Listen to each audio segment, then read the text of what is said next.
ఇక్కడ ఈ చెప్తిగా ఇప్పుడు ఇది చదివినాక చెప్తా. దళితులను విభజిస్తే సహించేది లేదు. క్రిమిలేయర్ పేరు చెప్పి రిజర్వేషన్లు ఎత్తేస్తే ఊరుకోం. సింహగర్జన వేదికగా మాలల హెచ్చరిక. మాపై దుష్ప్రచారాన్ని ఎండగడతాం. దళితుల చైతన్యాన్ని దెబ్బతీసేందుకు బీజేపీ కుట్రలు. ఎస్సీల కోసం ఇన్నాళ్ళు ప్రధాని మోదీ చేసిందేంది? రాష్ట్రాలు వర్గీకరణ చేసుకోవాలన్న సుప్రీం తీర్పు రాజ్యాంగ విరుద్ధం. మాదిగల అభివృద్ధిని మేం అడ్డుకోవడం లేదు. పార్లమెంట్ ద్వారానే వర్గీకరణ జరగాలి. ఆత్మగౌరవం కోసం ఎంతవరకైనా పోరాడతామని డిక్లరేషన్. పరేడ్ గ్రౌండ్లో సభకు భారీగా తరలి వచ్చిన మాలలు. రాజ్యాంగం కల్పించిన ఎస్సీ రిజర్వేషన్లను కులాల వారీగా ఉపవర్గీకరణ చేసే అధికారం రాష్ట్రాలకు ఉందంటూ గత ఆగస్టు 1న సుప్రీంకోర్టు ఇచ్చిన తీర్పు రాజ్యాంగ మూల సూత్రాలకు విరుద్ధం. ఎస్సీ ఎస్టీ రిజర్వేషన్లను శాశ్వతంగా వెత్తివేసే కుట్రలో భాగమే ఇది. ఆ తీర్పును సింహగర్జన సభ ద్వారా నిరూపిస్తున్నాం. డిక్లరేషన్లో మాలలు అంటే పేరే లేదా, మొత్తం మాలలంతా డిక్లరేషన్ చేసిందా? సరే, ఇక్కడ వివేకమైన ఇది హైదరాబాద్ పరేడ్ గ్రౌండ్స్లో జరిగిన సింహగర్జన సభకు భారీగా హాజరైన మాలలు. ఇక్కడ మీకు చూస్తే ఇదంతా నిండినట్టున్నది కదా, కానీ స్టేజ్ మధ్యలో వేసిండు. స్టేజ్ వెనక మొత్తం ఖాళీ ఉంటుంది. ఇదేదో ఒట్టిగా చెప్పడం లేదు. వీళ్ళు ఏం చేసినారంటే చాలామంది వచ్చినట్టు నమ్మించడానికి స్టేజ్ మధ్యలో వేసి, నిన్న నాకు ఫోటో పంపే, స్టేజ్ మధ్యలో వేసి ఇది అయిపోయింది మొత్తం నిండిపోయింది అన్నట్టు ప్రయత్నం చేసిండు. సరే, అది చూపెడతారు తర్వాత. కానీ ఇది ఇక్కడ ఏంటంటే దళితులను విభజిస్తే సహించేది లేదు అని వివేక్ వెంకటస్వామి గారు అంటారు. వివేక్ వెంకటస్వామి గారు, మీరు ఎమ్మెల్యేగా ఉన్నారు కదా, ఒక దళితులే విభజించబడి లేడు. ప్రతి కులం ఇక్కడ విభజించబడే ఉన్నది. నిచ్చెన మెట్ల వర్ణ వ్యవస్థలో ఈ భారతదేశం ఎప్పుడో కులాల వారీగా విభజించబడి ఉన్నది. ఇక్కడ కొత్తగా దళితులను విభజించేది ఎవ్వడు లేడు. మీకో కులం ఉన్నది, నాకో కులం ఉన్నది. ఇట్లా ఏ కులానికి ఆ కులం అడ్డుగోడలుగా ఉన్నది. నిచ్చెన మెట్ల వర్ణ వ్యవస్థ అంటే నిచ్చెన ఎట్లుంటుందో, కింది నుండి పైదాకా ఎట్లుంటుందో, ఇక్కడ కులాలు కూడా ఆ విధంగా ఒక కులాన్ని ఒక కులం అణిచివేతకు గురి చేస్తూ, ఆర్థికంగా దోపిడీకి గురి చేస్తూ ఉన్నది. ఈ మాత్రం తెలియకపోతే ఎట్లా? సరే, నువ్వు అంటానుగా దళితులను విభజించాలని. మీ ఇంట్లో 2 కొడుకులకు భార్యలను ఎవరిని చేసిండ్రు? బ్రాహ్మణులను చేసిండ్రు. మీ భార్య గారు బ్రాహ్మణే, మీ అన్న వినోద్ గారి భార్య బ్రాహ్మణే. చేసుకోవద్దామని అంటలేము మేము. మరి మీరు మాలల అభివృద్ధి కోసం పనిచేస్తున్నారు కదా. ఒక పేద మాల బిడ్డను చేసుకొని మీ సంపన్న మాల కుటుంబంలోకి ఎందుకు తీసుకొచ్చుకోలేదు? మీరు ఎదగగానే మీరు అప్గ్రేడ్ అయ్యి అగ్రవర్ణాల పిల్లలను కోడలుగా తెచ్చుకోవాలి, అగ్రవర్ణాల పిల్లలను అల్లులుగా తెచ్చుకోవాలి మీరు ఎదిగితే. కానీ ఎదగని మాలలకేమో కులాన్ని అంటియాలి, కులాన్ని అంటియాలి. నువ్వెట్లా మాల అవుతావు? నువ్వు కిచిడి మాలవేనే, కిచిడి మాలవేనే. నువ్వు దళితుడివే కాదు. ఒక విధంగా చెప్పాలంటే మీ పిల్లలు కూడా దళితుల కిందికి రారు. ఎట్లా వస్తారు మీ పిల్లలు దళితుల కిందికి? దళితుల పిల్లని చేసుకున్నావా? మీ పిల్లలకు మాదిగ పిల్లను, మాల పిల్లను ఎవరన్నా చేసుకున్నావా? బ్రాహ్మణులను చేసుకున్నావు. మరి తల్లి జీన్స్ కలిసి రావా? ఎట్లయితే నువ్వు దళితుడివి? విచిత్రం ఉన్నది. ఇక ఈ కృత్రిమ ఉద్యమం చేపట్టడానికి కారణం ఏంటంటే, ఇప్పుడు ఈయనకు మంత్రి పదవి కావాలి. ఈయన మంత్రి పదవి రావడానికి ఇక్కడికి వచ్చిన ఎంతమంది తలలు తెగిపడ్డా అవసరం లేదు. ఆయనకు అర్జెంటుగా ఇదే అర్జెంటుగా ఈ వివేక్ గారికి మంత్రి పదవి కావాలి. ఆయనకు మంత్రి పదవి వస్తే ఈ ఉద్యమం లేదు, ఏది లేదు. మాల సెల్ఫ్ రెస్పెక్ట్ లేదు, మాల బాధక సాధకాలు లేదు, ఏది లేదు. కాబట్టి ఇది కేవలం వివేక్ గారి అత్యాశ కోసం, వివేక్ గారి పదవి కోసం సృష్టిస్తున్న ఒక కృత్రిమ పోరాటం. ఇది కృత్రిమం. దీంట్లో మందకృష్ణ గారిని దోషిగా చూపెట్టే ప్రయత్నం చేస్తున్నారు. మందకృష్ణ గారు జూపుడి ప్రభాకర్ గారు అమ్ముడు వేలు మీకు తెలుసు కదా.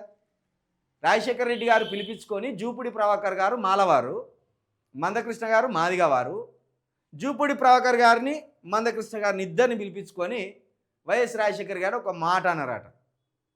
మీకు ఏం కావాలో కోరుకోవాలి, ఇక ఈ మాల మాదిగ పంచాయతీ వర్గీకరణ పంచాయతీ ఇది పక్కన పెడదామని చెప్పుర్రు అంటే జూపూడి ప్రభాకర్ నుండి సార్ నాకు ఏ పదవి ఇచ్చినా మంచిదే సార్ అన్నాడట. ఈయనను బయటికి పంపాడు. కృష్ణ ఇక నువ్వు కోరుకో, నేను మంత్రిని చేయాలంటే మంత్రిని చేస్తా ఎమ్మెల్సీ ఇచ్చి, లేదు ఎమ్మెల్యే సీట్ ఇవ్వాలంటే ఎమ్మెల్యే సీట్ ఇస్తా, ఎంపీ సీట్ ఇవ్వాలంటే ఎంపీ సీట్ ఇస్తా, నువ్వు ఏది కోరుకుంటే అదే ఇస్తా కృష్ణ, కోరుకో అంటే నాకు వర్గీకరణ కావాలి, నాకు వర్గీకరణ ఒక్కటే కావాలి, అది న్యాయబద్ధమైన డిమాండ్ కాబట్టి వర్గీకరణ ఒక్కటే కావాలని. గది నిలకడ ఉన్న నాయకత్వం, స్థిరమైన నాయకత్వం అంటే గది. ఇప్పుడు ఈయన ఎన్ని రోజులు కొట్లాడతారు మాల కోసం? మంత్రి పదవి రాగానే మూలగొండపోతే అడుగు. కేవలం మంత్రి పదవి కోసమే ఈ లొల్లి అంతా. ఈయనకు ఇప్పుడు ఈ కాంగ్రెస్ పార్టీ ఇంత దుస్సాహసానికి ఒడిగట్టడానికి కారణం ఏంటంటే, కాంగ్రెస్ పార్టీ పైన అధ్యక్షుడిగా ఖార్గే గారు ఉన్నారు. ఆయన మహర్ అంటే ఓ విధంగా చూసుకుంటే మాలవారి కిందికి వస్తాడు. వీళ్ళు మనువాదుల సంకలన నాకుతాండు మందకృష్ణ గారు అంటాను కదా. ఇప్పుడు నీ ఖార్గే గారు ఎవరి సంఖ నాకుతాండు, నువ్వెవరి సంఖ నాకుతాను, ఈ స్టేజ్ ఎక్కిన వాళ్ళు అంతా ఎవరి సంఖ నాకుతున్నారు? ఒకసారి ఆత్మపరిశీలన చేసుకోరు. మీరు గదే సంకలనం నాకుతున్నారు కదా. ఇక్కడ సిగ్గుపడవలసిన విషయం ఏంటంటే, మందకృష్ణ గారు తన జీవితకాల లక్ష్యం తన మాదిగ జాతి కోసం వర్గీకరణ సాధించాలి, ఏబిసిడి సాధించాలని ఆయన ఏం ముసుగప్పుకోలే. ఓపెన్గా చాలాసార్లు చాలా పార్టీలకు మద్దతు ఇచ్చిండు. టీడీపీకి ఇచ్చిండు, లేకపోతే బీజేపీకి ఇచ్చిండు. ఆయన ఏ గమ్యం చేయాలనుకుంటారో ఆ గమ్యం కోసం ఏ గాడి దొరికితే ఆ గాడితో ఎక్కిపోవాలని ఆయన చూస్తాను. మరి మీదేంది? మీకేం స్థిరత్వం ఉన్నది? ఆయన బాజాప్తగా చెప్పి పడేసిండు. ఇప్పుడు ఇది ఎట్లున్నదంటే, మాలలంతా కాంగ్రెస్ వైపు ఉన్నారు, మాదిగలంతా బీజేపీ వైపు తీసుకుపోవాలనేమో మందకృష్ణ అన్న చూస్తాను. ఎందుకంటే ఆయన వర్గీకరణే లక్ష్యంగా మాదిగలను బీజేపీ వైపు అంటగడితే అయిపోతుంది. బీజేపీ ఇప్పుడు ఈ సగం దేశాన్ని పాలిస్తుంది ఓ విధంగా. కాబట్టి వర్గీకరణ అంశం శాశ్వత పరిష్కారం కావాలంటే ఖచ్చితంగా మాదిగలందరినీ బీజేపీ ఓట్ బ్యాంక్గా మార్చాలని ఆయన చూస్తున్నారు. ఓ విధంగా చూసుకోవాలంటే మాలల నాయకులు కావచ్చు, మాదిగ నాయకులు కావచ్చు, ఇద్దరు మనువాదుల చేతుల్లోనే ఉన్నారు. ఎవ్వడేం స్వతంత్రుడు కాదు. ఇక్కడ ఒప్పుకోవాల్సింది ఒక్కరిని ఒప్పుకోవాలి. ప్రత్యామ్నాయ మార్గం కోసం ప్రయత్నాలు చేస్తున్న విశారదన్ మహారాజ్ గారిని ఒప్పుకోవాలి. ఇక్కడ నీకు ఇంత దమ్మున్నది కదా వివేకు, నువ్వు దేశంలోనే దళితుల్లో అత్యంత సంపన్నుడు కదా, చలో బయటికి రా, మన మాల జాతి కోసం బయటికి వచ్చి ఒక పార్టీ పెట్టు. అంత దమ్ముందా నీకు? అంత నిబద్ధత ఉందా నీకు? మందకృష్ణ లెక్క ఒంటరిగా పోరాడు చూద్దాం. నీకు మందకృష్ణకు అక్కడ కూర్చున్న వాళ్ళకు పోలిక. ఎన్ని వేదనలు అనుభవించిండు మందకృష్ణ, ఎన్ని పోరాటాలు చేసిండు. ఒకవైపు ఏబిసిడి వర్గీకరణ కోసం పోరాటం చేస్తూనే సమాజంలో ప్రతి సమస్య మీద కొట్లాడిండు.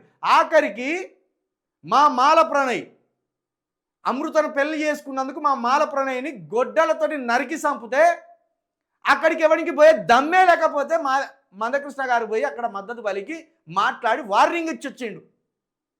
ఈరోజు పింఛన్లు పెంచిందంటే అది విడో పింఛన్లు కావచ్చు, వితంతు పింఛన్లు కావచ్చు, వృద్ధాప్య పింఛన్లు కావచ్చు, ఇవి పెంచిండ్లు అంటే మందకృష్ణ పోరాట ఫలితం. ఆఖరికి ఆరోగ్యశ్రీ మందకృష్ణ పోరాట ఫలితం. కొన్ని వందల జీవాలు మందకృష్ణ గారి పేరు మీద ఉన్నాయి. నీ పేరు మీద ఏమున్నాయి? నీ పేరు మీద ఏమున్నాయి? ఏం లేవు నీ పేరు మీద చెప్పుకున్నానికి. కాంగ్రెస్ నుండి బీజేపీలోకి జంప్ అవుతావు, బీజేపీ నుండి బీఆర్ఎస్లోకి జంప్ అవుతావు, మళ్ళీ బీఆర్ఎస్ నుండి మళ్ళీ కాంగ్రెస్లోకి జంప్ అవుతావు.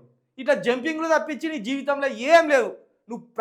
నువ్వు తెలంగాణ ఉద్యమంలా లేవు, దళిత ఉద్యమంలా లేవు, పోనీ తెలంగాణ పునర్నిర్మాణంలో ఉన్నావంటే అల్లా లేవు, ఎల్లున్నావు నువ్వు, ఎల్లలేవు. నీ బతుకంతా జంపింగులే, నీ బతుకంతా పదవుల కోసమేనే. కృత్రిమ ఉద్యమాన్ని చేపట్టి ఇప్పుడు మాదిగలు మాలలు నరుకొని సత్తా అంటే దీని మీద ఈ శవాల మీద నీకు మంత్రి పదవి కావాలి. ఇదే కదా. మాదిగలారా మాలరారా, దయచేసి మళ్ళీ చెప్తున్నా, ఒక జాతి బిడ్డలు మీరంతా. ఈ వర్గీకరణకు అడ్డుపడే వాళ్ళు ఒక పని చేయరా, ఉమ్మడి రిజర్వేషన్స్ లెక్కనే ఉండాలి అంటాను కదా.